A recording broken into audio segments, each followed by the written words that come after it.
क्या कहना चाहेंगे जो भाजपा सरकार का सबसे सराहनीय कार्य है ना, वो कौन सा है?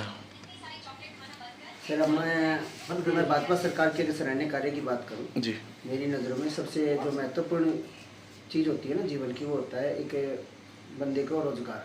जी। वो अपना जीवन, अपने परिवार का जीवन बहुत अच्छे से सरल तरीके से वो चला सके और अपने अच्छा भविष्य अपने बच्चों का बना सके। 2018 में जब पहली भर्ती डी ग्रुप की आई थी तो हमारे यहाँ लाइब्रेरी है, नेहरू युवा क्लब के माध्यम से वो लाइब्रेरी बनी थी। तो वो लाइब्रेरी वैसी थी, उसमें 18 में जब हमारे गांव के पूरे युवाओं ने इकट्ठा होकर के उस लाइब्रेरी को शुरू किया, बच्चों की सीटिंग शुरू करी और जो हमारे गांव के गवर्नमेंट टीचर हैं, जो गवर्नमेंट जॉब पे हैं वो, और जो प्राइवेट यूनिवर्सिटी में या किसी इंस्टीट्यूट वगैरह में पढ़ा रहे हैं, उन्होंने फ्री ऑफ कॉस्ट बच्चों को पढ़ाया स्कूल में रूम ले करके। उस समय की जो पंचायत थी उन्होंने भी हमारा बेहतर सहयोग किया। तो जब हमने फ्री ऑफ कॉस्ट पढ़ाया तो पहली जो डी ग्रुप की पहली भर्ती थी उसमें हमारा 23 बच्चों का सिलेक्शन ऑन द स्पॉट हुआ और 3-4 बच्चे जो वेटिंग में थे वो भी लग चुके हैं।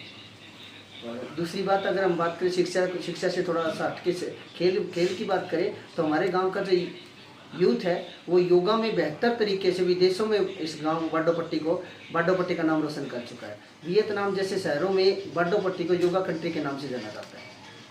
और हमारे गांव में ये खेल के माध्यम से स्पोर्ट्स कोटे में काफ़ी जॉब्स है जो स्पोर्ट्स कोटे के माध्यम से बच्चों को मिली है। और निरंतर रूप से फिर हम शिक्षा पे आते हैं तो निरंतर रूप से हमारी जो लाइब्रेरी है वो चल रही है। उसके बाद जो थोड़ी बहुत कमियां थी वो हमारी पंचायत ने बैठ करके डिसीजन लिया कि जो कमियां वहाँ फर्नीचर की है या कोई सरकार फर्नीचर की है वो हमने पूरी करी। और जो ई लाइब्रेरी के माध्यम नाम से जो सरकार ने एक पॉलिसी तैयार की थी कि गांव में ई लाइब्रेरी शुरू करी जाए, तो सरकार के माध्यम से वहाँ फॉल सीलिंग और उसका फ्लोर तैयार करा गया और उसमें एसी वगैरह लगा करके उन्होंने सरकार ने हमें वो दी। उसके बाद जो हमारी पंचायत ने वेल फर्निश कर करके उसमें बच्चे निरंतर रूप से पढ़ रहे हैं। वो लाइब्रेरी सुबह 6 बजे ओपन होकर के रात को 11 बजे बंद होती है। और बेहतर बात यह है कि उस लाइब्रेरी को संभालने के लिए किसी की कोई ड्यूटी नहीं है, बच्चे खुद अपना कर्तव्य मान करके उस लाइब्रेरी को संभालते हैं। जैसे मैं जब सरपंच बने थे उस दौरान जो जज्बा, जो इस बार की जो पंचायतें की पढ़ी लिखी पंचायत और एक मिडिल स्टैंडर्ड की पंचायत, ना तो वो बचपना है और ना वो बड़ी सोच है कि बुजुर्ग वो जो अपना हरियाणा में जो तुर्रा वाले सरपंच होते थे चौधरी, उस प्रकार के सरपंच ना रह करके एक पढ़ा लिखी पंचायत पहली बार हरियाणा में आई थी। और हमारे सही कह रहे हो कि आपके अंदर वो जज्बा था, वो कि कुछ नया करने का। हमारा भी मन था कि हम गांव में ये कर देंगे वो कर देंगे और काफ़ी प्रोजेक्टों को लेकर के चले थे। मैं अगर मेरी बात करूँ तो मेरे गाँव में मैं जब सरपंची का चुनाव लड़ रहा था तो मेरे गाँव ने नहीं पूछा कि आप क्या करोगे। निखर्ची मेरी सरपंची में जीत करके आया, मात्र 25,000 रुपये में मैं सरपंच बना हूँ। हमारे गांव में किसी प्रकार का कोई लेन देन भी नहीं होता। दूसरी बात, मैं जो लेकर के चला था गांव में खेल ग्राउंड हो, जो कि बचपन से हम पंचायतों के माध्यम से मांग रहे हैं। कभी पंचायत ये थोड़ा सा ज़मीन हमें देती कि पंचायती खेल एकड़ में खेल लो आप, उसके बाद उसमें कोई और प्रोजेक्ट आगे चल जाए तो उनको फिक्स करने के लिए गाँव में खेलने के लिए बच्चों को एक स्टेडियम हो। दूसरा, जो हमारे गाँव की आज तक एक फिरनी थी बड़े लेवल की, जो फिरनी आज तक ही नहीं बनी थी, जन संवाद में हमने उस फिरनी को डाला और जन संवाद के माध्यम से उस फिरनी का टेंडर होकर के आ गया। 50% हमारी फिरनी लगभग तैयार हो चुकी है। 1,14,00,000 रुपए का टेंडर वो सरकार के माध्यम से हो चुका है। जैसे बबली जी हमारे पंचायत मिनिस्टर थे, उनके माध्यम से जो उनके जो बोल थे, उन्होंने तो पीड़ित कह दिया था कि सरपंच चोर है। हाँ, जैसे सरपंचों को चोर कहा उन्होंने, लेकिन उनकी जो लैंग्वेज थी उससे पूरे के पूरे सरपंच एसोसिएशन थी वो बीजेपी सरकार के विरोध में थी कंप्लीट। मैं खुद विरोध में था। हमने विरोध किया, धरने प्रदर्शन किए, चंडीगढ़ गए, हमारा स्वागत लाठियों से हुआ। हम उन बातों को भी नहीं भूल सकते। बिल्कुल। फिर उसके बाद जब इन्होंने हमारे बबली जी को बदल करके ढांडा जी को पंचायत मंत्री बनाया और नायब सैनी जी मुख्यमंत्री बन करके हमारे सामने पहली बार हमने कुरुक्षेत्र में उन्होंने बुलाया। जिस तरीके से उन्होंने एक अच्छी आवाज़ के साथ, अच्छे शब्दों के साथ सरपंचों का स्वागत किया डांडा जी ने, उस वक्त के जो मैं विशेष तौर पे कुरुक्षेत्र की एक मुलाकात के साथ डांडा जी का बहुत बड़ा फैन हूँ। उनका मैं स्वागत करता हूँ। मैं चाहूँगा कि वो कभी मेरे घर चाय भी पिए।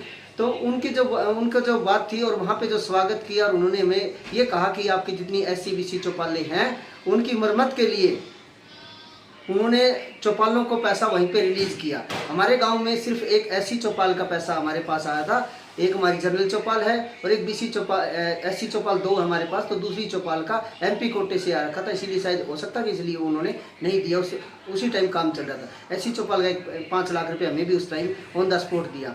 उसके बाद जो आश्वस्त उन्होंने पंचायतों को किया कि हम अच्छे तरीके से आपके साथ बिहेव करके काम करेंगे। उसके बाद जो जितना भी हमारा मुलाकात पंचायत मिनिस्टर से होती है या मुख्यमंत्री जी से होती है, बहुत ही आदर और मान सम्मान के साथ होती है। देखिए, पैसा विकास के लिए बेहद जरूरी है, लेकिन सबसे जरूरी है अपना मान सम्मान।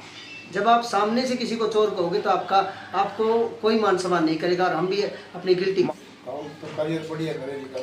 सरकार का क्या योगदान रहता है? सरकार ठीक है, जैसे काम कर रही है बढ़िया कर रही है, और ठीक है। सरकार ठीक कर रही है काम। कितने बच्चों को यहाँ पर नौकरी मिली बिना खर्ची बिना पर्ची से? नौकरी से हमारे काम से कम 20 बार लगी है। नहीं जी, 120 120 तो 20 लगी है। हाँ जी भाई साहब, आप क्या कहना चाहेंगे? जो भाजपा सरकार का सराहनीय कार्य है, बिना खर्ची बिना पर्ची से जो नौकरी दी जा रही है, इससे संतुष्टि है? सरकार भी बढ़िया है। पहले तो कांग्रेस सरकार थी जिसमें पैसा दे के लगो नौकरी लगी, अब अपनी मेहनत से बच्चे लगे। अब बच्चे पढ़ना शुरू कर चुके हैं, बच्चों ने पढ़ाई शुरू की है, तो पढ़ाई का तो महत्व तो पता लगा ना लोगों ने। पहले क्या होता था, सिफारिश से बच्चे लगते थे। हाँ जी, पहले सिफारिश से मेहनत से बच्चे लग रहे हैं, जो गरीब परिवार से बच्चे वे लग रहे हैं नौकरी। मतलब भाजपा सरकार जो तीसरी बार सरकार बनी है, सबसे सराहनीय कार्य यही है। यही है, बढ़िया है। धन्यवाद। सरपंच ने गांव में विकास कार्य कराए हैं, हम बिल्कुल संतुष्ट हैं। और मेन बात तो यह है, किसानों के लिए सरपंच ने बहुत बढ़िया काम किया है। खेतों में जाने के लिए जो रास्ता था कच्चा था, उसमें किसानों को बहुत बड़ी समस्या आती थी, तो लेकिन सरपंच साहब ने 4-5 रास्ते जो पक्के बनवाए हैं, किसानों के लिए बहुत बढ़िया काम किए। और सरपंच का कोई सराहनीय कार्य जो गांव में अच्छा किया हो सबसे पहले उन्होंने? गांव में सभी काम सराहनीय है, सभी काम अच्छा किए हैं। कोई ऐसा काम नहीं जो सरपंच साहब ने कोई काम गलत किया हो। पर्यावरण को बचाने के लिए पेड़ पौधे लगाए गए हैं, पेड़ पौधे लगाए जा रहे हैं, और मुहिम भी चला रहे हैं। पेड़ पौधे हर साल में एक बार हम पौधे जरूर लगाए।